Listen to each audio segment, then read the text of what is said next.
So, what about you, Teresa? Unemployment story for us? Yeah, I guess I spent about a year bouncing between freelance jobs. Do you have any pictures of that? No. Oh, you mean like just back and forth? You weren't that? All right. Oh. Yeah, I don't know. I like you said, kind of jack of all trades sort of thing. It's teaching art. I was working with kids, working with old people, and trying to stay connected to the arts as much as I could. But yeah, yeah, I hear you. You know, book warehouse, unemployment show. But we were talking about how, you know, when you're freelance, it's this frightening thing where you have, it's really liberating because you're like, you know, I got making my own schedule, doing my own thing, but then you have no idea where your next job is going to come from or where your next. Or people do things like not pay you.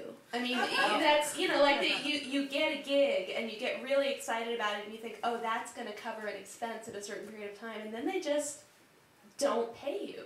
And you're in this position of having to pester what you hope will be a future, again, employer. You know, and you feel helpless because you have no leverage. You know, it's just, and I think that just in the past few years, this is actually one nice thing about the internet, is that there have been some websites that have sprung up that are basically designed to guilt trip. You know, certainly for people in the world of writing, certain magazines that just perpetually do not pay. Do they have an excuse?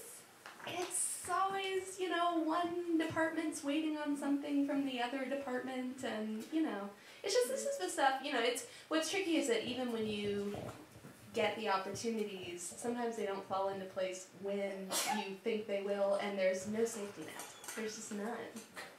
Well, it's, I can certainly relate. I just, they shall go unmentioned, but last Halloween, we were hired to do a puppetry gig at a theater, and we never got paid for it.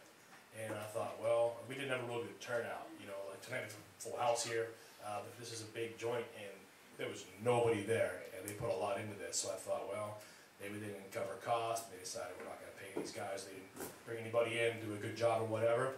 Well, this past week, they got an email. They asked me to come back and do it again this year. I was like, what, man?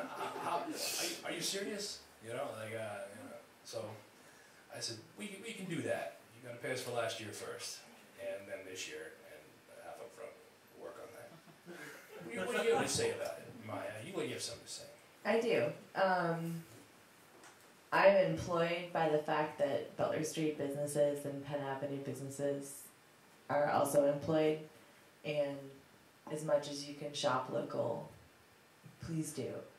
It's really important. It makes a huge difference, and I know I'm talking to people that understand that, but every movement that you make, every sale that you make makes a huge difference to those people not being unemployed.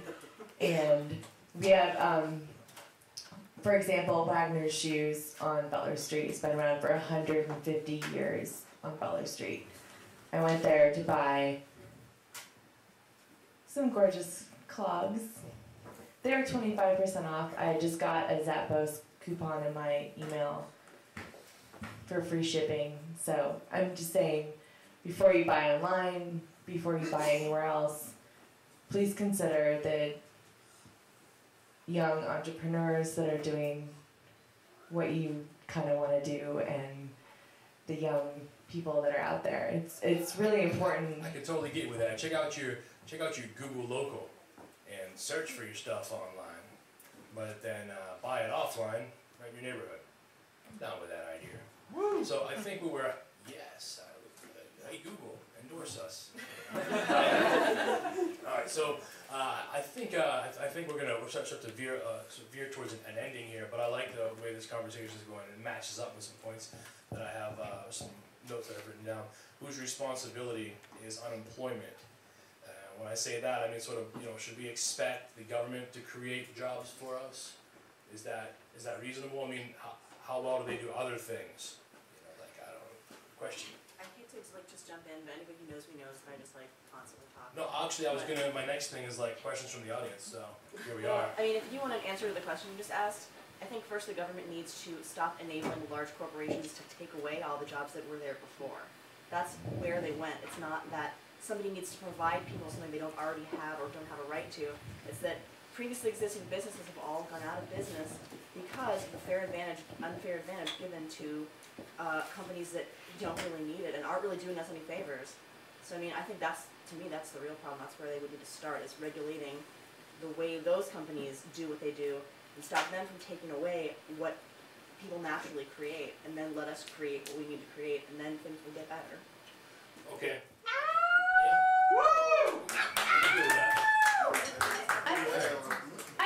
I think that that's. Oh yeah. I'd like to speak on that. What's up? I'd like to speak on that. I understand, the governor should give us a chance to get a loan, get our own little business together, to get ourselves, our business. Like say, I go to the bank, get a loan, Yeah. to work on my business, and then work it up, to establish, to get more employment for other people to do the same thing. You know what I'm saying? And that's what the government needs to do, is help us with a loan, so we can work ourselves. We can build our business, and we can help each other out. That's what I think. It's a really good question, just to respond. It's really hard to get a loan if you haven't had a business that's 5 years old. It's your credit. You got good credit. Credit can be an issue, but actually if you go with a lot of local banks like First Commonwealth, they have a lot of great loan programs, as well as actually the Urban Redevelopment Authority. They have a lot of low interest loan programs for new business owners, and that's who I work with every day in Lawrenceville. So You guys should talk. yeah, absolutely talk to me. So- We're always trying to bring new businesses into Lawrenceville. We've been really successful, and my job is to connect people with those financing mechanisms, with what you're talking about, like. That sounds good. It is really challenging for a lot of people that don't have experience to get a loan, but our job is to help you try to get a loan. Like if I go to the bank and say, I see these old buildings around here, and if I can get like a little loan to fix them up, and then I'll be in like real estate or something. It's just like little, I just like a little business loan. You got the idea, man. It's about creating your own opportunity. Yeah, that's what I'm I saying. think that's sort of where we're revering to. And the girl that asked a question just before you, Selene, she mustered up some responses. Like Sandra wanted to, and Terza as well had something she said sparked your. Oh well, I really appreciate both comments in terms of the varieties of difficulty with employment and self-employment.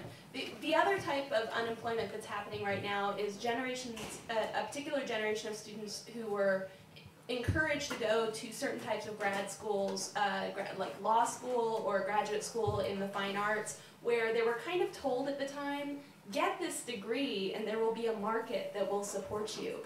And what's happening is they're graduating with these degrees, which certainly DC has a huge number of unemployed lawyers. And that sounds funny, it's hard to feel sorry for an unemployed lawyer, except for the fact that they never had the full paying law job. They graduated with six figures of debt straight into unemployment. And there's a real problem at the college level where students are being encouraged to stay in the system, go to grad school, you get this degree for opportunities that aren't actually out there. And that's another Well,